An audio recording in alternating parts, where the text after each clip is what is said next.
জয় শ্রীকৃষ্ণ। রাধে রাধে প্রিয় বন্ধুরা, আজ আমরা চলে এসেছি শ্রীমদ্ ভগবদ গীতার সেই ঐশ্বরিক যাত্রায়, যেখানে শ্রীকৃষ্ণ আমাদের জীবনের প্রতিটি প্রশ্নের উত্তর দেন। তো আর বেশি দেরি না করে বন্ধুরা, চলুন আমরা সবাই মিলে সেই পবিত্র ও ঐশ্বরিক যাত্রায় অংশগ্রহণ করি। তবে শুরু করার আগে আপনাদের কাছে একটি ছোট্ট অনুরোধ। যদি এখনও আমাদের কৃষ্ণকথা বাংলা ইউটিউব চ্যানেলটি সাবস্ক্রাইব না করে থাকেন, তাহলে অবশ্যই চ্যানেলটিকে সাবস্ক্রাইব করে নিন এবং পাশে থাকা বেল আইকনটি প্রেস করে দিন, যাতে ভবিষ্যতে এমন আরও গীতাবাণী আপনার কাছে পৌঁছে যায়। আর বন্ধুরা, ভিডিওটি যদি আপনার ভালো লাগে এবং আপনার হৃদয় স্পর্শ করে, তাহলে অবশ্যই একটি লাইক দিয়ে আমাদের অনুপ্রেরণা বাড়াতে ভুলবেন না। বন্ধুরা, জীবনের এই দীর্ঘ যাত্রায় আমরা অসংখ্য মানুষকে দেখি, সম্পর্ক গড়ে তুলি, আর এই সম্পর্কের সুতো দিয়েই আমাদের জগৎ গড়ে ওঠে। বলা হয়, একজন সত্যিকারের বন্ধু জীবনের সবচেয়ে মূল্যবান উপহার, যা দামে নয়, ভাগ্য নিয়ে পাওয়া যায়। এটা শুনতে খুব সুন্দর লাগে, কিন্তু যদি আমরা এটা গভীর দার্শনিক এবং আধ্যাত্মিক দৃষ্টিকোণ থেকে দেখি, তাহলে এর মানে আরও ব্যাপক হয়। ভাগ্য বা নসিব কোনো বাহ্যিক শক্তি নয় যা আমাদের পুরস্কার বা শাস্তি দেয়। উপনিষদ আর গীতা সবই আমাদের শেখায় যে আমাদের ভাগ্য আমাদের নিজেদের হাতের কাজ, কর্ম আমাদের সংস্কার আর আমাদের যোগ্যতার ফল। একটা সত্যি বন্ধু আমাদের তাই পায় না যে আমাদের ভাগ্যের লাইন ভালো ছিল, বরং পায় কারণ আমাদের ভিতরের যোগ্যতা আর আত্মার ডাক ঠিক সেইভাবে অন্য এক আত্মাকে আমাদের দিকে টানে। চুম্বক তো শুধু লোহা টানে, সোনাকে না। ঠিক তেমনি আমাদের অন্তরের অবস্থা নির্ধারণ করে আমাদের বাহ্যিক সম্পর্কের মান। যদি আমাদের মধ্যে সত্য, ন্যায় এবং ভালোবাসা থাকে, তাহলে আমরা ঠিক সেই ধরনের মানুষদের আমাদের জীবনে টেনে আনব। তাই একটা ভালো বন্ধু পাওয়া শুধুই ভাগ্যের ব্যাপার নয়, বরং আমাদের নিজের যোগ্যতার ফল। অভ্যন্তরীণ উপার্জনের ফল হল শ্রীমদ্ ভগবদ গীতার অমূল্য বাণী, যে কারো উপকার করে কখনোই দায় খুঁজে দেখিও না, না হলে সেই কর্ম অর্থহীন হয়ে যায় এবং তাতে প্রাপ্ত সাফল্য নষ্ট হয়। আমরা কতজন মানুষের বা জীবের সাহায্য করেছি ভাবিয়া কখনো অহংকার করা উচিত নয়, কারণ কাজকারী আসলে ঈশ্বরই হন। তুমি শুধু একটি মাধ্যম, একটি কাঠপুতুল মাত্র। জ্ঞান সবসময় বুদ্ধিকে উন্নত ও শ্রেষ্ঠ করে তোলে। তাই জ্ঞান অর্জন করে চলো এবং পথ দেখিয়ে চলো, যাতে অন্যদের জীবনও উন্নত হয়। যে ব্যক্তি ফলের আশায় কাজ করে, সে কর্মেই বাধা পড়ে। আমার, তোমার, ছোট বড় সবই আমাদের। মন থেকে ছেড়ে দাও, তারপর সবই তোমার এবং তুমি সবারই। ফলের আশা ছেড়ে নিয়মিত কাজ করা মানুষই তার জীবন সুখী এবং সন্তুষ্ট করতে পারে। শান্তি তারই মেলে যে আমি আর আমার এমন লালসা থেকে বেরিয়ে আসে।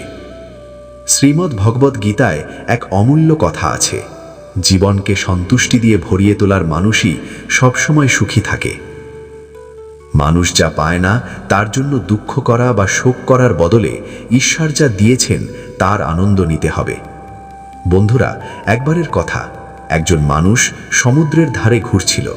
তখন হঠাৎ তার নজর পড়ল একটা রূপের লাঠিতে, যেটা ভেসে ভেসে তীরে এসে পড়েছিল। সে খুশি হয়ে দ্রুত সেই লাঠিটা তুলে নিল। এখন সে লাঠিটা নিয়ে ঘুরতে লাগল। রোদ বেশি হলে তার মন চাইল সমুদ্রে গোসল করতে। সে ভেবেছিল যদি লাঠিটা তীরে রেখে গোসল করে তাহলে কেউ নিয়ে যাবে, তাই লাঠিটা হাতে নিয়েই গোসল শুরু করল। তখন একটা বড় ঢেউ এসে ওর লাঠিটা নিয়ে চলে গেল। সে দুঃখ পেল আর বিষণ্ণ হয়ে তীরের ধারে বসে কেঁদে উঠল। তখন একজন সাধু আসছিলেন। তাকে দুঃখী আর কাঁদতে দেখে সাধু জিজ্ঞেস করলেন, তুমি এত দুঃখী কেন? সে বলল, স্বামীজি, গোসল করার সময় আমার রূপার লাঠি সমুদ্রে ভেসে গেছে। সন্তরা অবাক হয়ে বলল, তুমি লাঠি নিয়ে গোসল করছিলে? সে বলল, কি করব, তটের কাছে রেখে গোসল করলে কেউ নিয়ে যেতে পারত। কিন্তু রূপার লাঠি নিয়ে গোসল করতে কেন এসেছিলে? স্বামীজি জিজ্ঞেস করলেন। তখন সে বলল, আমি নিয়ে আসিনি, এটা এখানেই পেয়েছিলাম। সেই মানুষের কথা শুনে সাধু জোর জোরে হাসতে লাগলেন এবং বললেন, যখন তা তোমার ছিল না, তখন কাঁদার বা দুঃখ করার কি আছে? কখনো কখনো কিছু আনন্দ হঠাৎই আসে, আর কখনো কখনো কিছু শ্রমের মাধ্যমে কষ্ট করে পাওয়া যায়। আর হঠাৎ যে আনন্দ আসে তা ঈশ্বরের কাছ থেকে আসে। তাদের প্রশংসা করার জন্য আমাদের কাছে সময় থাকে না। মানুষ এমন অনেক সুখের তালিকা করতে ব্যস্ত থাকে যা তার কাছে নেই, বড় বাড়ি, দামি গাড়ি, স্ট্যাটাস, ক্ষমতা ইত্যাদি। আর সে ভুলে যায় যে একদিন সব কিছুই ছেড়ে দিয়ে তাকে পরবর্তী যাত্রায় যেতে হবে। তাই বন্ধুরা, ভগবান শ্রীকৃষ্ণ তখনই বলেছেন, তোমার কি চলে গেছে বলে তুমি কাঁদছ? তুমি কি এনেছিলে যা হারিয়েছ? তুমি কি সৃষ্টি করেছিলে যা নষ্ট হয়েছে? না, তুমি কিছু নিয়ে আসনি, আর কিছু নিয়ে যাওনি না। যে যাবে, যা নিয়েছ তাই এখান থেকেই নিয়েছ, যা দিয়েছ তাই এখান থেকেই দিয়েছ। খালি হাতে এসেছ, খালি হাতেই যাবে। আজ যা তোমার, কাল সেটা কারো অন্যের ছিল, পরশু হয়তো কারো আরেকজনের হবে। তুমি এটা নিজের মনে করে মুগ্ধ হয়েছ, আর এই খুশিই তোমার দুঃখের কারণ। শ্রীমদ্ ভগবদ্ গীতার অমূল্য বাণী আছে যে ক্রোধ মানুষের সর্বনাশ করে। রাগী মানুষের কোনো বন্ধু হয় না, সবাই তার থেকে দূরে সরে যায়, তার সব সম্পর্ক শেষ হয়ে যায়। যে মানুষ নিজের ক্রোধ নিয়ন্ত্রণ করতে পারে না, সে জীবনে কিছুই ঠিকঠাক রাখতে পারে না। রাগ করা সম্পূর্ণ উল্টো কাজ। যদি তুমি রাগের আবেশে যদি তুমি প্রতিক্রিয়া দিচ্ছ, তার মানে হলো তোমার ঈশ্বরের আইন অর্থাৎ কর্মের ওপর বিশ্বাসী নেই।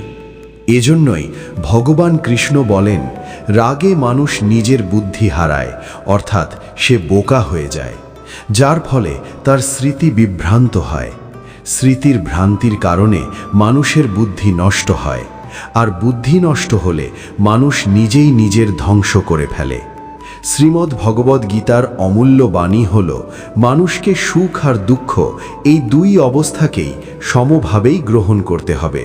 যেভাবে আমরা আনন্দকে স্বাগত জানাই, তেমনি দুঃখকেও গ্রহণ করতে হবে, কারণ জীবনের পূর্ণতা আসে সুখ আর দুঃখ মিলিয়ে। যখন মহাভারতের যুদ্ধ শেষ হয়েছিল, তখন যুধিষ্ঠির হস্তিনাপুরের রাজা হয়েছিলেন। সবকিছু স্বাভাবিকভাবেই চলছিল।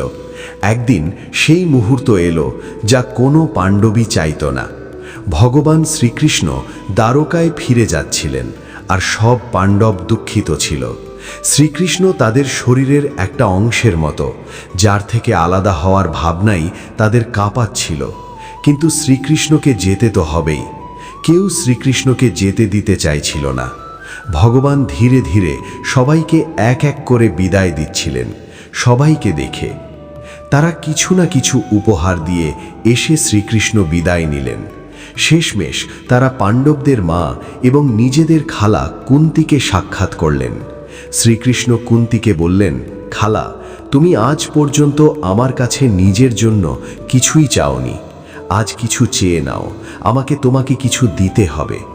কুন্তির চোখে জল এলো। তিনি কাঁদতে কাঁদতে বললেন, হে শ্রীকৃষ্ণ, যদি কিছুই দিতে হয় তাহলে আমাকে দুঃখ দাও, আমার অনেক দুঃখ চাই। শ্রীকৃষ্ণ অবাক হয়ে বললেন, এটা কেন খালা, তোমার কেন দুঃখ চাই? কুন্তি উত্তর দিলেন, যখন জীবনে দুঃখ থাকে তখন তুমিই আমার স্মৃতিতে আসো। আরাম পাওয়ার সময় বারবার তোমার কথা মনে পড়ে, সুখের মুহূর্তগুলোতেও মাঝে মাঝে তোমার কথা মনে পড়ে। তোমার কথা মনে এলে আমি তোমার পূজা আর প্রার্থনাও করতে পারি। এজন্যই বন্ধুরা, ভগবান শ্রীকৃষ্ণ বলেছেন, যে মানুষ কখনো খুশি হয় না, ঘৃণা করে না, দুঃখ পায় না, কামনা করে না এবং যে শুভ আর অশুভ কাজ থেকে মুক্ত, এমন ভক্তিযুক্ত মানুষটাই আমার কাছে সবচেয়ে প্রিয়। শ্রীমদ্ ভগবদ্ গীতার অমূল্য বচন হল, খুব বেশি মিষ্টি কথা বলা এবং অতিরিক্ত প্রশংসা করা লোকদের থেকে সাবধান থাকতে হবে। কারণ মানুষ তখনই মিষ্টি কথা বলে যখন তারা তোমার কাছ থেকে নিজের লাভ লুটতে চায়। তোমার প্রশংসা তখনই করা হয় যখন তারা তোমার কাছ থেকে নিজেদের কাজ করিয়ে নিতে চায়। মনে রেখো, জীবনে প্রশংসা কখনো ফাঁকাই পাওয়া যায় না। কেউ যদি তোমার প্রশংসা করে তাহলে এর জন্য তোমাকে কিছু না কিছু দিতে বা হারাতে হবে। তাই যারা খুব বেশি মিষ্টি কথা বলে বা তোমার প্রশংসা করে, তাদের থেকে একটু সাবধান থাকা ভালো। শ্রীমদ্ ভগবদ গীতার অমূল্য বাণী হল, তোমার মনকে শান্ত রাখতে শিখো, কারণ অশান্ত মন জীবনে কেবল কষ্টই দেবে, আর শান্ত মনই তোমাকে জীবনে ভালোবাসা আর আনন্দ দেবে। সুখ ও দুঃখ হল আনন্দ। মনের ভেতরে কখনো সন্দেহ জন্ম দিতে দেবেন না। এই সন্দেহগুলো মনকে ভুল বুঝাবুঝির পাহাড় বানিয়ে দেয়, যার কারণে জীবনের সুখ শান্তি হারিয়ে যায়। তাই শ্রীকৃষ্ণ বলেন, মানুষকে তার মনে কাবু রাখতে হবে। যে নিজের মনে কাবু রাখে তার মন হয় তার বন্ধু, আর যে নিজের মনে কাবু রাখতে পারে না তার মন হয়ে যায় তার সবচেয়ে বড় শত্রু। শ্রীমদ্ ভগবদ গীতার অমূল্য বাণী হল, জীবনে তোমার সাফল্য বা ব্যর্থতা অনেকটাই নির্ভর করে তোমার সঙ্গের উপর। বন্ধুরা বলে, যেমন সঙ্গ তেমন রং, আর যেমন রং তেমন জীবন। তুমি যতই ভালো হও, যদি তোমার সঙ্গ খারাপ হয় তাহলে তুমি শেষ। আর তুমি যতই খারাপ হও, যদি তোমার সঙ্গ ভালো মানুষদের হয় আর তুমি তাদের কথা মানো, তাহলে অবশ্যই তুমি সফল হবে। কৌরবদের সঙ্গে শকুনি রকম লোক ছিল, আর পাণ্ডবদের সঙ্গে কৃষ্ণ রকম মানুষ। যদি তুমি সঙ্গ ঠিক রাখো, তোমার মাথা কাজ করা বন্ধ করবে না। বলে না, ধর্মে ভরা হৃদয় ধর্মের পথ দেখায়, আর অধর্মে ভরা হৃদয় অধর্মের পথ দেখায়। তুমি যতই ভালো, তুমি ভালোই থাকবে, কিন্তু যদি মন্দ লোকদের সাথে থাকবে, তাহলে তোমারও অবস্থা তাদের মতোই হবে যাদের অবস্থা খারাপ। ভীষ্ম পিতামহ ছিলেন ব্রহ্মচারী, ধর্মপ্রাণ মানুষ, কিন্তু তিনি অন্যায় পথের পাশে দাঁড়ালেন। দ্রোণাচার্য ছিলেন ব্রাহ্মণ, কিন্তু তিনিও অন্যায়ের পাশে দাঁড়ালেন। শেষ পর্যন্ত তাদেরও অবস্থা হলো অন্যায়কারী মানুষের মতোই। মৃত্যুর সময় তাদের ভয়ঙ্কর যন্ত্রণা সহ্য করতে হয়েছিল। তাই কখনো ভুল সঙ্গেই থাকো না, কারণ অনেক সময় তাদের সঙ্গে থাকার কারণে তাদেরই কর্মের শাস্তি তোমারই ভোগ করতে হয়। আর তখন তুমি বুঝতেই পারো না, আমি তো কিছু করিনি, আমি তো শুধু তাদের সঙ্গেই থাকতাম, কেন আমাকে কষ্ট পেল? খারাপ মানুষের সঙ্গ তোমার জীবনে কখনো আনন্দ নিয়ে আসবে না। তাই সব সময় ভালো মানুষের সাথে থাকা উচিত। শ্রীমদ্ ভগবদ গীতার অমূল্য বাণী আছে, জীবনে যা কিছু করবে তাতে পারদর্শী হও, অর্থাৎ নিজের কাজে মাস্টার হও, তার সম্পূর্ণ জ্ঞান অর্জন করো। বলা হয়, অর্ধেক জ্ঞান সবচেয়ে বিপজ্জনক হয়। এর উদাহরণ হলো অভিমন্যু। সে ছিল খুব সাহসী এবং বীর যোদ্ধা, কিন্তু তার মৃত্যু যেভাবে হয়েছিল তা সবারই জানা। সংকটের সময় অর্ধেক জ্ঞান কোনো কাজেরই হয় না। তোমার নিজের জ্ঞানকে পারদর্শী করে তোলো। তোমাকে অবশ্যই কোনো একটা বিষয়ে দক্ষতা অর্জন করতে হবে। এজন্যই ভগবান শ্রীকৃষ্ণ বলেন, হে অর্জুন, তুমি আধ্যাত্মিক গুরুদের কাছে গিয়ে সত্য জানার চেষ্টা করো। নম্রভাবে তাদের থেকে জ্ঞান নিতে আগ্রহ দেখাও এবং তাদের কাছ থেকে জ্ঞান অর্জন করো। যেমন জ্বলন্ত ছোট্ট দ্বীপের আলো প্রচণ্ড অন্ধকারও দূর করে দেয়, তেমনি যখন তুমি মনোবৃত্তিতে থাকা অজ্ঞানতার অন্ধকার ঘরে ইতিবাচক চিন্তার তেল ঢেলে জ্ঞানের আলো জ্বালাবে, আলোর সৃষ্টি হলে অজ্ঞানতার অন্ধকার নিজে থেকেই দূর হয়ে যায়। শ্রীমদ্ ভগবদ গীতার অমূল্য বাণী বলছে, ফলের আশায় কর্মরত মানুষের মন কখনোই শান্ত এবং সন্তুষ্ট থাকে না, কারণ তার লালসা প্রতিটি নতুন শিখরে পৌঁছতেই থাকে। এমন সময় তার মন কখনোই পরিতৃপ্তির আনন্দ পেতে পারে না। যখন কেউ ফলের ইচ্ছায় কাজ করে এবং তারপর প্রত্যাশামতো ফল না পেলে সে হতাশ ও দুঃখী হয়। ভগবান শ্রীকৃষ্ণ অর্জুনকে বলেন, তুমি নিজেকে আমারই নিবেদিত করো, ঈশ্বরে বিশ্বাস রাখো এবং নিঃস্বার্থ, নিষ্ঠাবান ও পবিত্র হয়ে যাও। বিনা পক্ষপাত, ফলের আশায় না থেকে শুধু কর্ম করো। তোর জীবন সুখ আর সন্তুষ্টিতে ভরে উঠবে। দেখ, কষ্ট কখনো তোকে স্পর্শও করতে পারবে না, আর মুক্তিও পাবে। বারবার জন্ম নেয়ার অসীম ইচ্ছাগুলো মানুষকে তার ইন্দ্রিয়ের দাস বানিয়ে ফেলে। কর্ম ভালো হলে ফল অবশ্যই মেলে, আর কর্ম খারাপ হলে শাস্তিও অবশ্যই মেলে। আমি অতীত, বর্তমান আর ভবিষ্যতে ঘটে যাওয়া প্রতিটি ঘটনার প্রতিটি ফলাফল দেখতে পারি। তাই ফলাফলের চিন্তা ছেড়ে দিয়ে নিজের কর্ম চালিয়ে যাও। কর্ম ভালো হোক বা খারাপ তা পর্যন্ত পিছু ছাড়ে না যতক্ষণ না কর্ম। যে কাজ করে সে ফল পায় না, মানে যতক্ষণ না কর্মকারী তার কাজের ফল পুরোপুরি ভোগ করে ততক্ষণ কাউকে সময়ের আগেই বা ভাগ্যের চেয়ে বেশি কিছু পাওয়া যায় না। শ্রীমদ্ ভগবদ গীতার অমূল্য বাণী হল, প্রতিটি কাজ বুদ্ধিমত্তার সঙ্গে করা, অর্থাৎ যোগ। অনেকেই কাজ তো করে কিন্তু তাদের কিছুই মেলে না। অনেকে বলে, আমরা অনেক পরিশ্রম করি তবুও জীবনে সফলতা পাই না। কিন্তু সত্য হলো অনেক পরিশ্রম করলেই সফলতা আসে না। সঠিক পদ্ধতি এবং বুদ্ধিমত্তার সঙ্গে কাজ করলে জীবনে সফলতা পাওয়া যায়। নিশ্চিতই পাব। ভগবান শ্রীকৃষ্ণ বলেন, মানুষকে যোগে স্থিত থেকে একাগ্র চিত্তে তার কাজ করতে হবে। মন একাগ্র করলে মানুষ সঠিক এবং ভুল কাজের মধ্যে পার্থক্য বুঝতে পারে, যার ফলে সে সঠিক পথ অনুসরণ করে তার জীবন সফল করতে পারে। শ্রীমদ্ ভাগবত গীতার অমূল্য বাণী হল, ভগবান শ্রীকৃষ্ণ বলেন, যারা তাদের এই দিব্য শিক্ষার উপর বিশ্বাস রাখে না, তারা এই পৃথিবীর সুখ দুঃখের চক্র থেকে কখনোই মুক্তি পেতে পারে না। এমন লোকদের জীবনযাত্রা কিছু সময়ের জন্য আনন্দে ভরা হতে পারে, কিন্তু হঠাৎ কোনো দুঃখ এসে তাদের ভেঙে ফেলতে পারে। কিছু সময়ের জন্য আনন্দ ফিরে আসে, আর তখন তারা সব কিছু ভুলে যায়, কিন্তু কিছু সময় পর আবার কোনো সমস্যা তৈরি হয়। এভাবেই তাদের জীবন সুখ দুঃখের চক্রে আটকে থাকে। কিন্তু যারা গীতা এর এই শিক্ষাগুলো নিজের করে, তাদের ওপর বিশ্বাস রাখে এবং জীবনেও তা প্রয়োগ করে, তারা মানসিকভাবে অনেক মজবুত হয়। জীবনের সমস্যাগুলো তাদের মনের ওপর ততটা প্রভাব ফেলে না। এমন মানুষরা ছোটখাটো দুঃখে দুঃখী হয় না এবং ছোটখাটো আনন্দে নিজেদের হারিয়ে ফেলে না। ভগবত গীতার আসল শিক্ষা হলো, আমরা জীবনের প্রতিটি সুখ ও দুঃখের মোকাবিলা করতে পারি। কেমন করে করতে হয় তা আমাদের শেখায়, কিভাবে মনের সমতা ও ধৈর্য ধরে প্রতিটি পরিস্থিতিতে বাঁচার কলা গড়ে তুলতে হয়। গীতার শিখন মেনে এই পৃথিবীর ওঠাপড়ায় আঘাত না পেয়ে শান্তি ও স্থিরতায় জীবন কাটায়।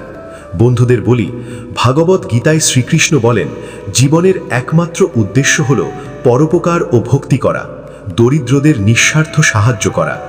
যে ব্যক্তি অবিচলিত ও গভীর মনোভাব নিয়ে ঈশ্বরের রূপে আমাকে স্মরণ করে, সে আমাকে নিশ্চিতই পায়।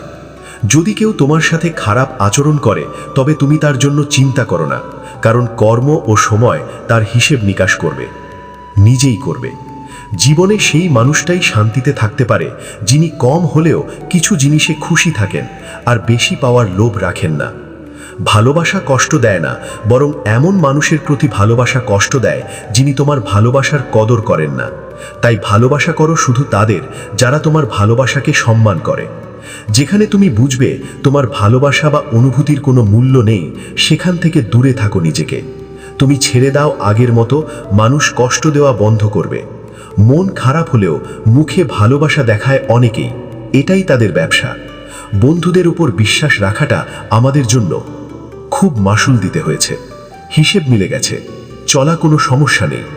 আমাদের কাছে তুমি নেই আর তোমার কাছে আমরা নেই। যেখানে তোমার থাকার জায়গা কমতে শুরু করেছে, সেখান থেকে হাসি মুখে চলে যাওয়াই ভালো। যাদের কথায় রক্ত ঝরতে থাকে, তাদের শান্তি প্রাণ কেড়ে নেয়। কেউ না পেলে জীবন শেষ হয় না, কিন্তু পেয়ে হারিয়ে যেতেই অনেক কষ্ট হয়। 4 জন বন্ধু হওয়া উচিত, কম হলেও চলবে, কিন্তু বিশ্বস্ত হতে হবে। অহংকার করো না স্যার, সময়ের সাগরে অনেক সিকন্দর ডুবে গেছে। স্বামী স্ত্রীর সম্পর্ক এমন হওয়া উচিত যে যখন ঝগড়া হয় তখন কেউ কেউ জানতে না পারে, না হলে মানুষ সুযোগ নেবে। সময় নষ্ট করে না, বুঝে নাও তুমি দামি আর আমরাও। কিছু মানুষ অদ্ভুত হয়, মন ভেঙে বলে কিছুই বোঝা যায় না। অভিজ্ঞতা বলে, এক বিশ্বস্ত বন্ধু 1000 স্বার্থপর আত্মীয়ের চেয়ে ভালো। ওপরে কেউ রাজা বানায়, তবে চোখ ঘুরিয়ে সব কিছু চুরি করেও নেয়। আমি কখনো কারো ওপর রাগ করি না, শুধু বিশেষ কারো প্রতি সাধারণ আচরণ করি। জীবনে কে কে আসে তা গুরুত্বপূর্ণ নয়, শেষ পর্যন্ত কে থাকে তা গুরুত্বপূর্ণ। তীর্থস্থান না পেলে চলবে, কিন্তু অন্যকে ডুবিয়ে সাঁতার কাটা যায় না। যখন মানুষ ভিতর থেকে ভেঙে পড়ে, তখন সে বাইরে থেকে শান্ত থাকার চেষ্টা করে। হারানো কাল জীবনটা বুঝবার একটা ভালো সুযোগ, আর আগামীকাল জীবনটা বাঁচবার আরেকটা সুযোগ। প্রত্যেক বন্ধুত্বের পেছনে কিছু না কিছু কারণ লুকানো থাকে, এটাই সবচেয়ে বড় সত্য আর বাস্তবতা। সময়ের আগে পাওয়া জিনিস আমাদের মূল্য হারায়, আর সময়ের পর পাওয়া জিনিস আমাদের গুরুত্ব পায়। এই জগৎটা যেখানে মানুষ একটু একটু সমস্যায় হাল ছেড়ে দেয়, তবে যদি তুমি একটু সাহস দেখাও, তবে জয় তোমারই হবে। আমি হাতের রেখায় না, সেই রেখা গড়ে তোলার মানুষের উপর বিশ্বাস রাখি। আমাদের জীবনে যা কিছু ঘটে তার জন্য আমরা নিজেই দায়ী। আমরা আমাদের পরিস্থিতির জন্য নিজেই জবাবদিহি। দায়িত্ব থাকে, এটা মানাটা একটু কঠিন, কিন্তু এটাই সত্য। যদি তুমি সুযোগ খুঁজছো, তাহলে তুমি ভুল করছো, কারণ সুযোগ পাওয়া যায় না, তৈরি করতে হয়। আওয়াজ বড় হলে মানুষ শোনে, কিন্তু কথা বড় হলে সবাই শোনে। যাকে নিয়ে তুমি হতাশ তাকে ভুলে যাও। এখন যদি তোমার খুব কষ্ট দেয়, তার পেছনে নিশ্চয়ই কোনো ভালো কারণ লুকিয়ে আছে, তাই না? না ভবিষ্যতের না অতীতের চিন্তা করো। তোমার হাতে আছে বর্তমান, সেটার আনন্দ নাও। যদি সফলতা দেরিতে আসে, দুঃখ করো না, কারণ ছোট বাড়ি তাড়াতাড়ি হয়। আর মহল তৈরি হতে সময় লাগে। ভাবনা ভালো হলে মনটাই একটা মন্দির, আচরণ ভালো হলে শরীরটাই মন্দির, সম্পর্ক ভালো হলে তোমার সম্পদটাই মন্দির, আর এই তিনটে ভালো থাকলে জীবনটাই মন্দির হয়ে যায়। জীবন এসেছে কারো কাজে লাগার জন্য, কিন্তু সময় চলে যাচ্ছে কাগজের টুকরো জোগাড় করার পেছনে। ফুলের গন্ধ বাতাসের দিকেই ছড়ায়, কিন্তু একটা মানুষের ভালোবাসা চারদিকে ছড়ায়। খুঁজতে চাইলে খেয়াল রাখে এমন কাউকে খুঁজো, কারণ তোমাকে ব্যবহার করার মতো অনেকেই মিলবে। সম্পর্ক এমন একটা সিঁড়ি, যার ওপর দিয়ে তুমি কাউকে নিচে নামাতে পারো, সততা আর ওপর ওঠাতেও পারো। জীবনেই কারো কাঁদিয়ে ভজনা করলেও কোনো লাভ নেই। আর যদি প্রতিদিন একজনকে হাসাও, তাহলে তোমাকে ধূপ জ্বালানোর দরকারও নেই। যদি তুমি বড় স্বপ্ন দেখো, তাহলে তার জন্য বড় কাজ করতেই হবে। বাড়ি তো দেওয়াল দিয়ে হয়, কিন্তু সংসার হয় ধৈর্য, প্রেম আর পার্টনারশিপ দিয়ে। কারো প্রশংসা করতে হলে সাহস লাগে। খারাপ কথা বলা তো কোনো স্কিল ছাড়াই যে কেউ পারে। রাগে মানুষ অপ্রয়োজনীয় কথা বলে, কিন্তু অনেক সময় মনের কথাও বেরিয়ে যায়। স্বার্থপর কষ্ট তোমার সাথে নয়, তোমার চেয়ে বেশি তাদের সাথে থাকে। সম্পর্কের বাজারে সেই মানুষটাই সবসময় টিকে থাকে। একটা মানুষ থাকে যিনি মনোভাব আর কথায় স্পষ্ট থাকেন। এমন সময় আর নেই বন্ধুদের, যখন মানুষ কাউকে দূরে গেলে খারাপ লাগে। ত্যাগ করো ঠিক সেখানে যেখানে তার কদর থাকবে। দুপুরে বাতি জ্বালালে অন্ধকার চলে যায় না, বরং আমাদের অস্তিত্ব কমে যায়। সফল হতে চাইলে নিজেকে নিয়ন্ত্রণে রাখো, অন্যদের নয়। সবাই অনভিজ্ঞ না, সবাই বুদ্ধিমান না, সবাই নিজেদের প্রয়োজন অনুযায়ী নিজেদের ভূমিকা পালন করছে। লটারি শুধু টাকার জন্য নয়, সঠিক মানুষ পাওয়াও কোনো লটারির চাইতে কম নয়। আমরা যাদের সঙ্গে সময় ভুলে যাই, অনেক সময় সেই একই মানুষ সময়ের সঙ্গে আমাদের ভুলে যায়। জাতিতে না ভালো হবে না খারাপ হবে, যা হবে তাই হবে, তোমার দৃষ্টিভঙ্গির ওপর নির্ভর করে। যদি তুমি জীবনের দৌড়ে ধীরে হলেও কখনো থেমে না যাও, বিশ্বাস করো তুমি সবচেয়ে দ্রুতগামী। সন্দেহের কোনো ওষুধ নেই, চরিত্রের কোনো প্রমাণ নেই, নীরবতার চেয়ে ভালো কোনো মাধ্যম নেই, আর কথার চেয়ে তীক্ষ্ণ কোনো তীর নেই। জীবন ছোট, ঝগড়া করার কি দরকার? একে অপরের মনে এই দেওয়ালগুলো কেন? কেউ ভেঙে গেলে তাকে সামলাতে শিখো, কেউ রেগে গেলে তাকে মানাতে শিখো। সম্পর্ক ভাগ্যের দিয়েই মেলে, শুধু সুন্দরভাবে বজায় রাখতে শিখো। কিছু জিনিসের অর্থ আছে আর কিছু অর্থের। যদি কোনো কথা বুঝতে না পারো তবেই ভালো। হালকা হালকা জীবন, ভারী বোঝা নিয়ে জন্মেছি, একবার মরে যাই প্রতিদিন। জীবনের অগণিত ঘটনা আছে, বই লিখব না হিসেব রাখব? চালাক মানুষ সে যে অন্যদের গুণ আর বৈশিষ্ট্য দেখে, তাদের থেকে শেখে, তাদের প্রতি ঈর্ষা করে না।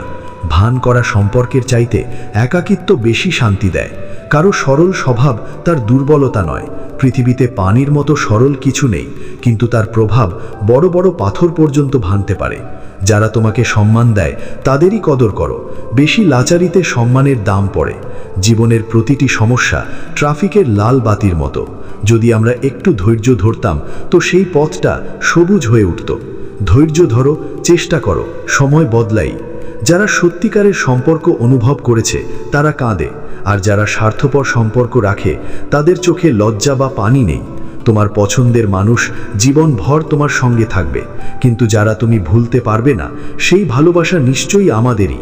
পরামর্শ মোলায়েম ভাষায় ভালো লাগে, কারণ দরজা খোলা মানে দরজা খুলতে শেখানো, ভাঙা নয়। কটু সত্য হলো, কোনো ব্যক্তিকে বেশি পরিবর্তন করার চেষ্টা করলে সে তোমার শত্রু হয়ে যাবে। জীবনে এমনভাবে জীবনযাপন করো যে কেউ হাসে তোমার কারণে, হাসাদো তোমার উপর নয়। আর কেউ কাঁদলে তোমার জন্য কাঁদবো, তোমার জন্য নয়। কখনো নিজেকেও পরীক্ষা করে দেখো। মাটির বাইরে তোর মধ্যে কিছু রেখে দিলেও কেউ একটা সময় জীবন্ত থাকার জন্য জড়িয়েছিল সাহেব। ফলাফল এমন হলো যে আমরা আমাদের মধ্যেই মরে গেছি। শরীরে কোনো সৌন্দর্য নেই, সুন্দর হয় মানুষের কর্ম, তার চিন্তা, তার ভাষা, তার আচরণ, তার সংস্কার আর তার চরিত্র। যার জীবনে এই সব কিছু আছে, সেই মানুষটাই পৃথিবীর সবচেয়ে সুন্দর ব্যক্তি। সম্পর্ক নিভানো সবার কাজ নয়। আজকের এই পৃথিবীতে নিজেকে কষ্ট দিতে হয় অন্যকে খুশি রাখতে। নাতি সামলাতে সামলাতে ক্লান্তি লাগতে শুরু করেছে। প্রতিদিন কেউ না কেউ রেগে যায়। দাসত্ব তোমাকে এত দুর্বল করে দেয় যে তুমি তোমার শক্তি ভুলে যাও। এটা জরুরি নয় যে প্রতিটি ভাঙা মানুষকে কাঁদতে দেখতে হবে। কিছু মানুষ তাদের হাসির পিছনে লক্ষ লক্ষ দুঃখ লুকিয়ে রাখে। আজকাল কোথায় বিশ্বস্ততার বিনিময় হয়? মানুষ এখন তো ভালোবাসার শাস্তি দেয়। আগে মানুষ মনকে ভালোবাসায় সাজাতো, তারপর বিশ্বাসে আগুন লাগাতো। আজ মানুষ একটু খারাপ হয়েছে, কাল আবার সেরে যাবে। জীবন যা কিছুই হোক, সেটাকে সামলে নিতে হবে। সবাইকে খুশি রাখা জীবন্তভাবে খুন করার মতো কঠিন। একজনকে খুশি করা মানে অন্য কেউ রেগে যায়। কলিযুগ চলছে সাহেব, এখানে মিথ্যা গ্রহণ করা হয় আর সত্যকে স্বীকার করা হয়। আজকের সময়ে যদি তুমি কারোর জন্য নিজের গর্বও কেটে দাও, তবুও লোক বলবে এটা ঠিকমতো কাটা হয়নি, একটু নিচ থেকে কাটা উচিত ছিল। ভিতর থেকে দেখলে আমরা টুকরো টুকরো হয়ে ছড়িয়ে পড়েছি। এই হাসি মুখ শুধু দেখানোর জন্য। যেদিন তোমার টাকা শেষ হবে, সেদিনই তোমার আত্মীয় স্বজনের সংখ্যাও কমে যাবে। তিক্ত হলেও সত্য, জীবনে অর্ধেক দুঃখ আসে ভুল মানুষের থেকে আশা রাখার কারণে, আর বাকি অর্ধেক আসে সঠিক মানুষের ওপর সন্দেহ করার কারণে। কারো প্রশংসা করতে জিগর লাগে, নিন্দা কিন্তু চিন্তা ভাবনা না করেই করা যায়। আজকের দুনিয়ায় তুমি মিথ্যা বললেও সবাই শুনে নেবে, আর সত্য বললেও কেউ শোনে না। আমার কাছের মানুষরাই আমাকে অনেক একলা করেছে। বুঝতে পারছি না আমরা খারাপ নাকি আমাদের ভাগ্যই খারাপ। লম্বা সুতো আর লম্বা জিভ সবসময় জড়িয়ে পড়ে, তাই সুতো গুজে রাখতে হয় আর জিভ বাঁধা রাখতে হয়। শুধু দেখানোর জন্য ভালো হওয়া খারাপ হওয়ার থেকেও বেশি খারাপ। বিশ্বাস তো সবাই মিথ্যায় রাখে, সত্যকে প্রতিবার প্রমাণ করতে হয়। সবচেয়ে বেশি রাগ তখন আসে যখন কেউ নিজেই ভুল থাকা সত্ত্বেও আপনাকে ভুল প্রমাণ করার চেষ্টা করে। কখনো কখনো আপনি কিছু না করেও খারাপ দেখান, কারণ কিছু মানুষেরই সেটা চায় যে আপনি ঠিক তেমনই হন। সময় বদলানোর থেকে বেশি কষ্ট হয় যখন কাছের মানুষ বদলে যায়। ভিতর থেকে ভাঙা মানুষ যতই হাসুক না কেন, তাদের দুঃখ মুখে স্পষ্ট ফুটে ওঠে। আজকাল মানুষ মনের বন্ধন নয়, প্রয়োজন অনুযায়ী সম্পর্ক গড়ে তোলে। তাই বন্ধুরা, আজকের এই ভগবদ্গীতা আমি এখানেই সমাপ্ত করলাম। ভিডিওটি যদি ভালো লেগে থাকে বন্ধুরা, একটা লাইক করবেন, এবং চ্যানেলটি যদি আপনি নতুন হয়ে থাকেন, চ্যানেলটিকে আমাদের কৃষ্ণ কথা বাংলা চ্যানেলটি আপনি অবশ্যই সাবস্ক্রাইব করে দেবেন। এবং ভিডিওটি লাস্ট পর্যন্ত দেখেছেন বলে অনেক অনেক ধন্যবাদ।